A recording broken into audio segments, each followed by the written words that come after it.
السلام عليكم ورحمة الله. الحمد لله كفى وسلام على عباده الذين اصطفى. أعوذ بالله من الشيطان الرجيم. بسم الله الرحمن الرحيم. وما كان لمؤمن أن يقتل مؤمنا إلا خطأ ومن قتل مؤمنا خطأ فتحرير رقبة مؤمنة ودية مسلمة إلى أهله إلا أن تصدقوا أن يصدقوا. وقال النبي صلى الله عليه وسلم زوال الدنيا أهون على الله من قتل رجل مسلمين أو كما قال عليه الصلاة والسلام. فقد قال الله تعالى في شان حبيبه آمرا ومخبرا إن الله وملائكته يصلون على النبي يا أيها الذين آمنوا صلوا عليه وسلموا تسليما. اللهم صل على سيدنا مولانا محمد وعلى آل سيدنا مولانا محمد. هو محمدنا هو سيدنا العز لنا لإجابته. اللهم صل على سيدنا مولانا محمد وعلى آل سيدنا مولانا محمد. মুআজ্জাজ হাজিরিন, উপস্থিত অত্র মৌলভীপাড়া জামে মসজিদে আগত বিভিন্ন বয়সের মুসল্লিয়ান ইকরাম, আল্লাহ রাব্বুল আলামিনের দরবারে হাজারো কোটি শুকরিয়া, যিনি আমাদেরকে তার হুকুমের সালাতুল জুমা আদায়ের জন্য মসজিদে আসার তৌফিক দিয়েছেন। এই জন্য আল্লাহ পাকের দরবারে আমরা শুকরিয়া আদায় করি, আলহামদুলিল্লাহ। দরুদ ও সালাম আকে নামেদার তাজদার মদিনা জনাবে মুহাম্মদ রাসূলুল্লাহ সাল্লাল্লাহু আলাইহি সাল্লামের উপর। সম্মানিত হাজিরিন, আজকে 5ই জুন 2026, 18ই জিলহজ 1447 হিজরি এবং 22শে আষাঢ় 1432 বাংলা 33 বাংলা। আমি সূরা নিসার 92 নম্বর আয়াতখানি আপনাদের সামনে তেলাওয়াত করেছি এবং তিরমিজি শরীফের একখানি হাদিস আপনাদের সামনে উপস্থাপন করেছি। আজকে আমরা বান্দার হক এর একটা অংশ বিশেষ নিয়ে আলোচনা করব ইনশাআল্লাহ। সম্মানিত ভাইয়েরা, আল্লাহ রাব্বুল আলামিন মানুষ এবং জিন জাতিকে তার ইবাদতের জন্য সৃষ্টি করেছেন। আপনারা সকলেই কোরআনের আয়াতের উচ্চারণটাও শুনেছেন এবং আপনারা অনেকে জানেন। আল্লাহ পাক কি বলছেন?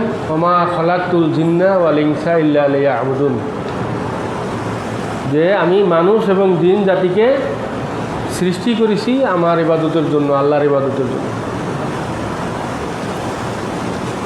আল্লাহর ইবাদতের অর্থ হচ্ছে আল্লাহর দাসত্ব করা, আল্লাহর হুকুম মেনে জীবনযাপন করা, আল্লাহ যেটা নিষেধ করছেন সেটা বাদ দিয়ে চলা। এটা জীবনের শুরু থেকে শেষ পর্যন্ত। যদিও মোকাল্লিফ বিশরা শরিয়াতের হুকুম পালন করার জন্য সাবালক হওয়া জরুরি, নাবালকের উপরে ইসলামের কোনো বিধান কি নাই, বাধ্যতামূলক নাই। কোনো নাবালক সন্তান যদি সওয়াবের কাজ করে এটা পিতামাতা পায়, কোনো নাবালক সন্তান যদি গুনার কাজ করে এটাও পিতামাতার ঘাড়ে যায়। কেননা নাবালক অবস্থাটা হচ্ছে ট্রেনিং পিরিয়ড। এই সময় বাবা মা কী করবে, তাদেরকে ইসলামী আদব কায়দা, তাহজিব, তামদ্দুন এগুলো শিক্ষা দিবে, এবং এই শিক্ষার কারণে ওই ছেলেমেয়েরা যে ভালো কাজগুলো করবে নাবালক অবস্থায়, এটা পিতামাতা পাবে।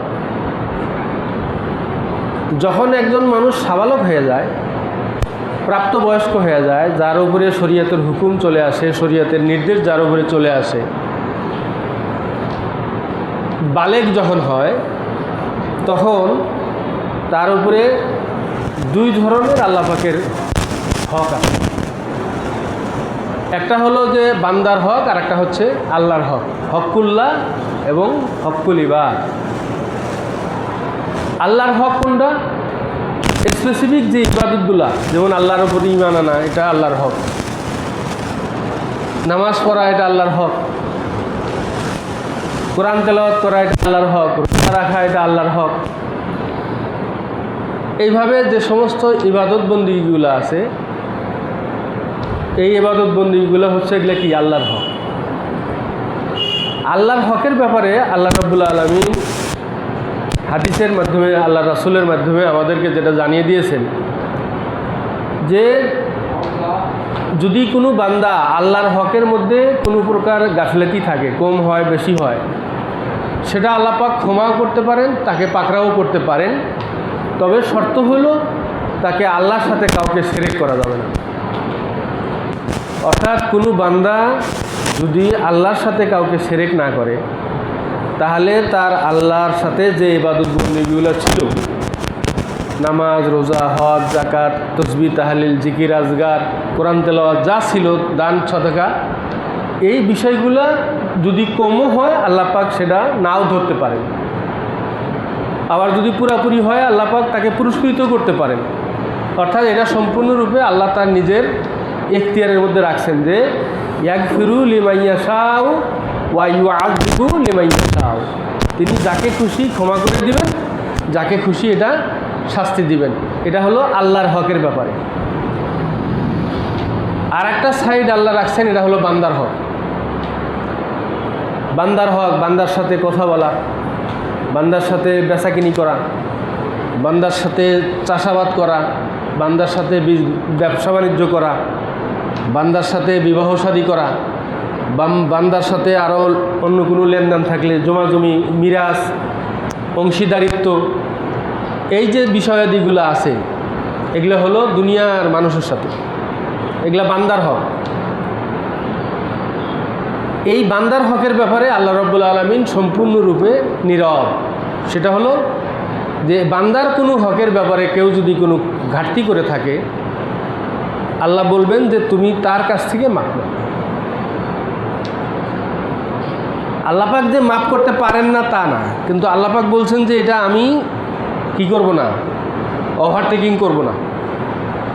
আমি এটা কি করব না, ওভারটেকিং করব না। তুমি ওই বান্দাকে ঠকাইছো, ওর কাছে মাফ নাও। ওই বান্দার জমি আল ঠেলা নিছো 2 ফিট, ওর কাছে মাফ নাও।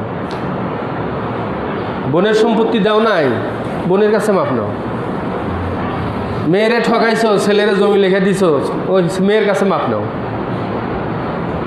এইভাবে দেখা যাবে যে বান্দার হকেরগুলো যদি হিসাব করা যায়, তাহলে একজন মানুষের জীবনের 12 আনি কামই বান্দার হকের সাথে, বান্দার সাথে।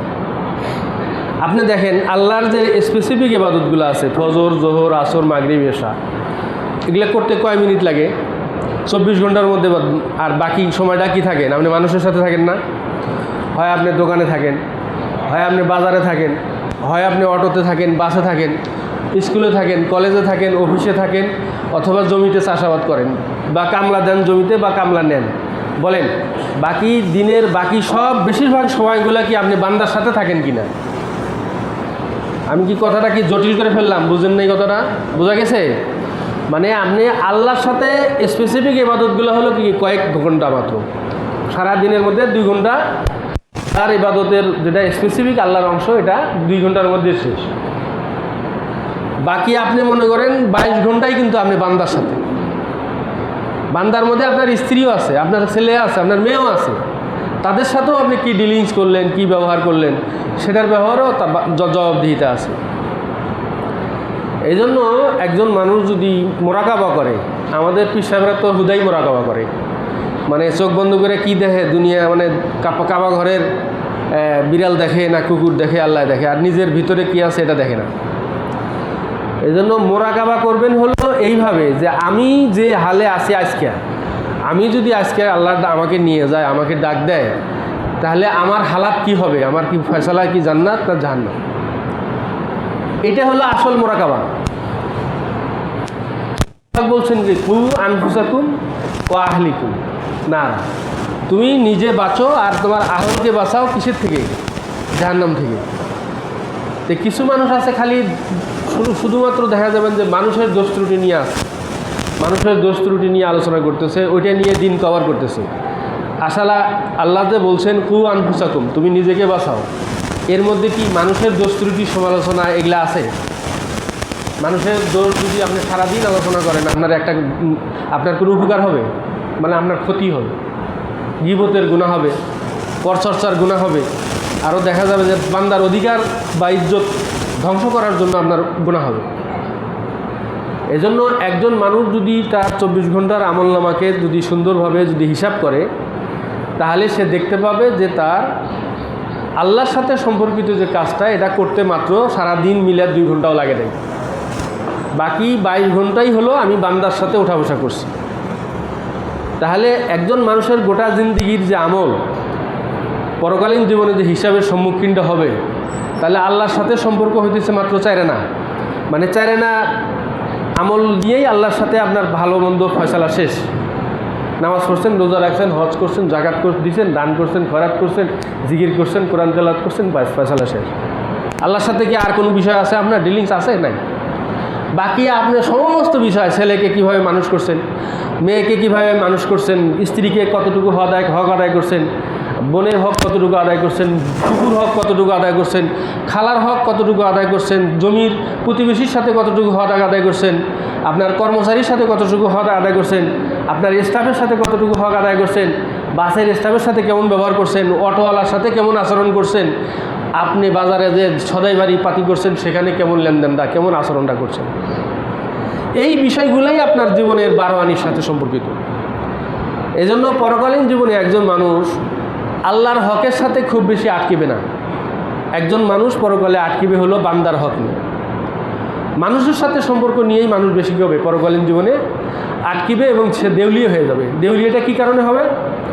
হাদিসে এসেছে, আল্লাহ রাসূল সাল্লাল্লাহু আলাইহি ওয়াসাল্লাম বলছেন, তোমরা কি জানো মুফলিসকে, মানে অসহায়কে, দরিদ্রকে, দেউলিয়াটাকে তোমরা জানো? বলে না, আমরা তো আমরা জানি যে যার টাকা পয়সা নাই সেই গরিব, যার টাকা পয়সা নাই সে দেউলিয়া বা সেই অসহায়।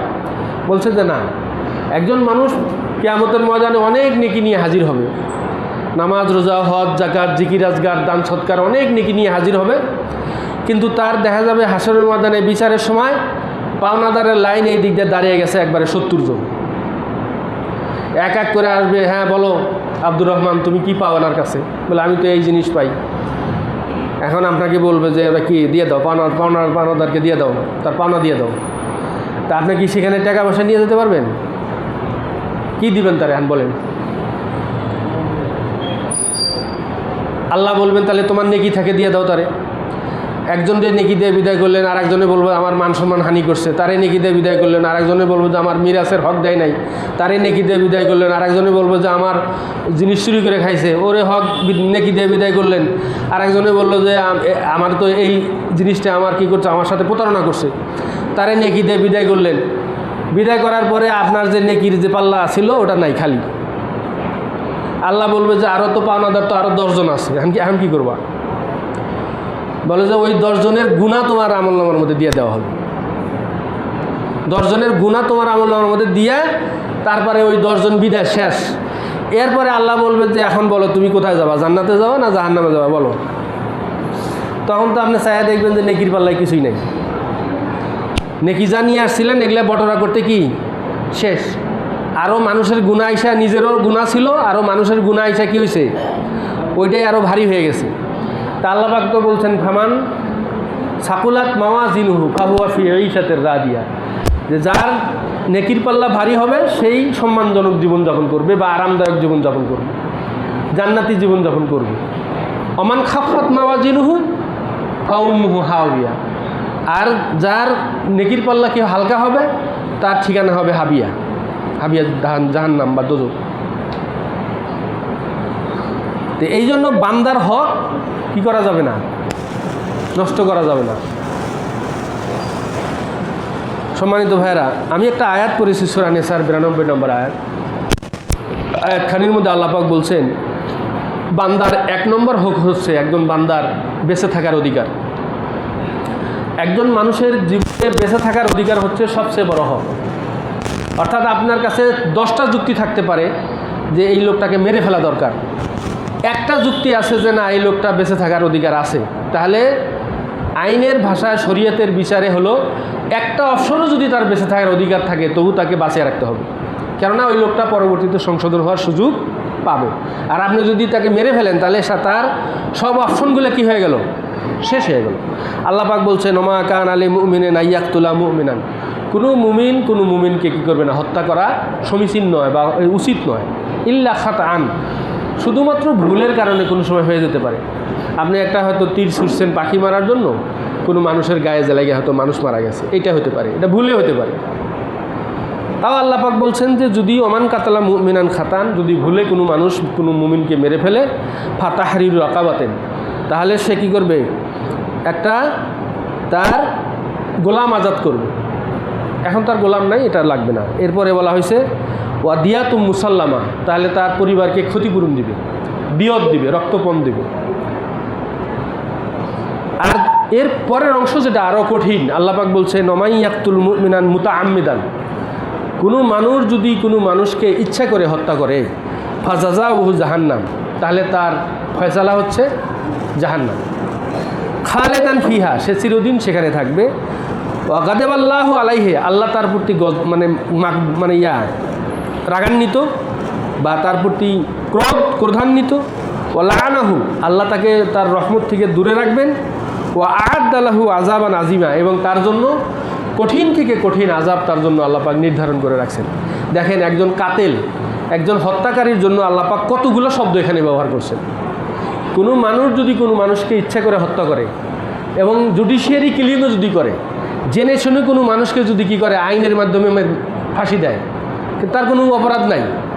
যেমন এই যে দেখেন মাওলানা মতিউর রহমান নিজামী, আলী হাসান মোহাম্মদ মুজাহিদ, কামারুজ্জামান, মীর কাসেম আলী, আমাদের বাংলাদেশের স্বনামধন্য ইসলামী স্কলারগুলো, ইসলামী চিন্তাবিদগুলো, ইসলামী আন্দোলনের সিপাহসালারগুলো, তাদেরকে যে পরিকল্পিতভাবে জুডিশিয়ারি কিলিং করা হয়েছে, মানে আইনের মাধ্যমে তাদেরকে হত্যা করা হয়েছে, সেটা পরকাল লাগে নাই, এই দুনিয়াই স্বীকার করতেছে। এই বিচারপতি এস.কে. সিনহা এখন সে বিদেশের মাটিতে যে বৈশা সাক্ষাৎকার দিতেছে যে আমি তো মারি নাই, আমার কাছে স্লিপ পাঠিয়ে দিচ্ছে যে ওদেরকে ফাঁসি দিয়ে দাও, আমি সাইন করে দিচ্ছি। মানে আখেরাত পর্যন্ত আর যাওয়া লাগে না এটা প্রমাণ করার জন্য, দুনিয়াই প্রমাণিত হয়ে গেছে যে এই লোকগুলাকে কি করা হয়েছে, ইচ্ছা করে হত্যা করা হয়েছে, জুডিশিয়ারি কিলিং করা হয়েছে, বিচারের নামে তাদেরকে অবিচার করে হত্যা করা হয়েছে। অনুরূপভাবে পৃথিবীতে আরও অনেক হত্যা হচ্ছে, প্রতিদিন কিন্তু কোনো না কোনো মানুষ হত্যা হচ্ছে। ছোট ছোট শিশুদেরকে ধর্ষণ করে হত্যা করে ফেলা হচ্ছে, অন্য কোনো মানুষকে একটু মাল সামানা নিচে কেড়ে হয়তো বাধা দিতে আসছে, তারে ছুরি মেরে হত্যা করে ফেলতেছে। ডাকাতি করতে আসছে, ডাকাতি করে মাল সামানা নিয়ে যা আবার তাকে মেরে ফেলতেছে যে আমাকে চিনছে, সাক্ষী দিবে, এজন্য তাকে মেরে ফেলতেছে। এইভাবে ইচ্ছা করে যারা মানুষ হত্যা করবে, তার নাম আব্দুর রহমান হোক, তার নাম আব্দুল কালাম হোক, তার নাম ওই যাই হোক না কেন, আল্লাহ পাক তার জন্য একবারে ক্লিয়ার কাট ফয়সালা করে দিয়েছেন যে একজন হত্যাকারী কোনো ক্ষমা নাই, সে চিরদিনের জন্য। একজন হত্যাকারী যে মানুষ মারছে তার শাস্তি সে ফাজাযাহু জাহান্নাম, সূরা আন-নিসার 93 নম্বর আয়াত। আল্লাহ পাক এখানে কোনো অপশনই রাখেন নাই, বলেন নাই যে তওবা করলে এটা হবে, ওটা হবে, ওটা হবে, এটা করলে ওটা হবে, ওটা কোনো অপশন নাই। ফাইনাল ফয়সালা যে কি ফাজাযাহু জাহান্নাম, তার যাই হচ্ছে তার বিনিময় হচ্ছে এই হত্যাকারীর জন্য তার ফয়সালাই হচ্ছে জাহান্নাম। খালেদান ফিহা, আল্লাহ পাক দেখেন আরও একটা বিশেষ সংযোগ করছে, চিরদিন সেখানে থাকবে, পার্মানেন্ট। তারপরে আরও কি বলছেন আল্লাহ, গাদাবাল্লাহু আলাইহি, আল্লাহ তার প্রতি মানে রাগান্বিত। এরপরে আল্লাহ পাক বলছেন ওয়া লানাহু, আল্লাহ পাক তার প্রতি অভিশাপ দেন, মানে তাকে আরও রহমত থেকে দূরে রাখেন। এরপরেও বলছেন ওয়া আ'আদ্দা লাহু আযাবান আযীমা, আর তার জন্য আরও কঠিন কঠিন আযাব পরে পরে আরও আল্লাহ পাক স্তরে স্তরে সাজিয়ে রেখেছেন। বলেন একজন মানুষের শাস্তির জন্য এতগুলো কথা বলা লাগে? কেন বলছেন আল্লাহ যে ঘৃণার মতো, হত্যার মতো ঘৃণিত কোনো কাজ নাই। হত্যার মতো একজন মানুষের অধিকার, একজন বান্দার হকের 1 নম্বর হক হচ্ছে একজন মানুষের বেঁচে থাকার অধিকার। আপনি দুনিয়ায় কোনো মানুষকে জীবন দিতে পারবেন না, আপনি কোনো মানুষকে জীবন দিতে পারবেন না, আপনি মারেন কেন? পারবেন কি জন্য? বিজ্ঞানের এত আবিষ্কার হয়েছে, বলেন তো দেখি কোনো মানুষ জীবন দিতে পারছে? আমরা শুনি বিদেশের মাটিতে নাকি রোবট দিয়ে এখন হোটেলে খাবারও সরবরাহ করে, রোবটে এটা করে ওটা।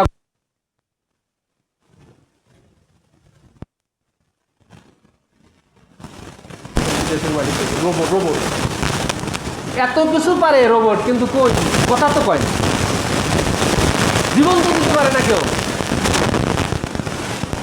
তাহলে এই একটা জিনিস, এই সম্পর্কে, এই জিনিস সম্পর্কে, আল্লাহর কুদরত সম্পর্কে বান্দা আল্লাহকে জিজ্ঞাসা করা হয়ে যায়, নবীকে জিজ্ঞাসা করা হয়েছিল ইয়াসআলুনাকা আনির রূহ, হে নবী মানুষেরা আপনার কাছে জিজ্ঞেস করে যে রূহ কী জিনিস।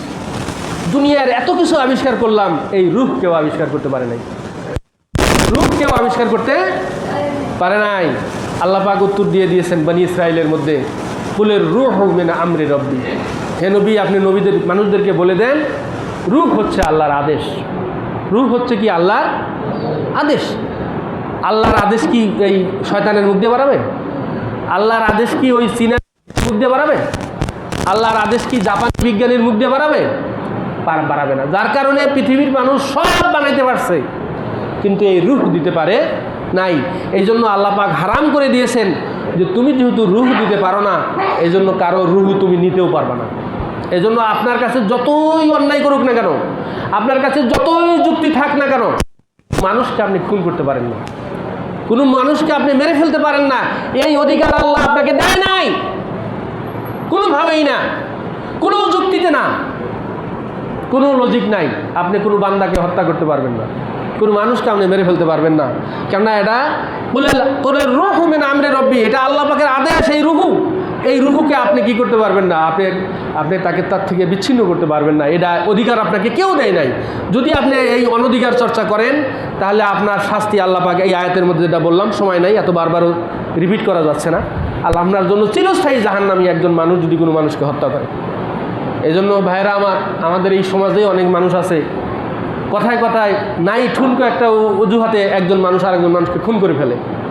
এই ধরনের হটকারী সিদ্ধান্ত কেউ নেবেন না, এই ধরনের কোনো কাজ কেউ করবেন না। কেননা আপনার খুন করার অধিকার আল্লাহ আপনাকে দেয়নি। আপনি রূহ দিতে পারেন না, আপনি কারো রূহ নিতেও পারেন না, এটা আপনার অধিকার নাই। এই জন্য একজন মানুষের বান্দার যত প্রকার অধিকার আছে, 1 নম্বর অধিকার হচ্ছে একজন মানুষের বেঁচে থাকার অধিকার।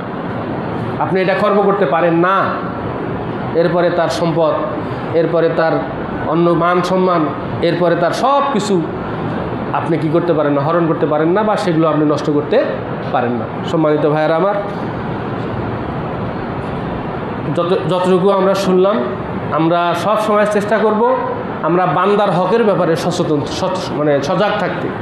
কেননা আল্লাহর ইবাদতের মধ্যে আপনার একটু কম বেশি হয়েছে। আল্লাহ মাইয়াশা ওয়া ইউআযযিবু মাইয়াশা, তিনি যাকে খুশি ক্ষমা করে দিতে পারেন, যাকে খুশি। বান্দার হক আপনি নষ্ট করছেন, আল্লাহ পাক বলছেন যে টোটাল আমি নীরব এই ব্যাপারে, তুমি ওই বান্দার সাথে বোঝাপড়া করো। হাসরের ময়দানে বলেন আমরা কোনো বান্দার সাথে বোঝাপড়া করার মতো ক্ষমতা আমাদের আছে? আমি কি টাকা নিয়ে যেতে পারবো? এখানে ডলার নিয়ে যেতে পারবো? রূপা নিয়ে যেতে পারবো? সোনা নিয়ে যেতে পারবো? কি নিয়ে যেতে পারবো বলেন হাসরের ময়দানে আমি? তাহলে আমি কি দিব আমার পাওনাদারদেরকে? কি দিব আমার বান্দাদের যাদের হক আমি নষ্ট করলাম তাদেরকে আমি কি দিব হাসরের ময়দানে? একটু চিন্তা করেন, একটু ভাবেন, নিজেকে নিয়ে একটু ভাবেন। আল্লাহ পাক আমাদের সবাইকে পরকালীন জীবনে নাজাতের ফয়সালা করে দিন, আমিন। ওয়া আখিরু দাওয়ানা আলহামদুলিল্লাহি রাব্বিল আলামিন।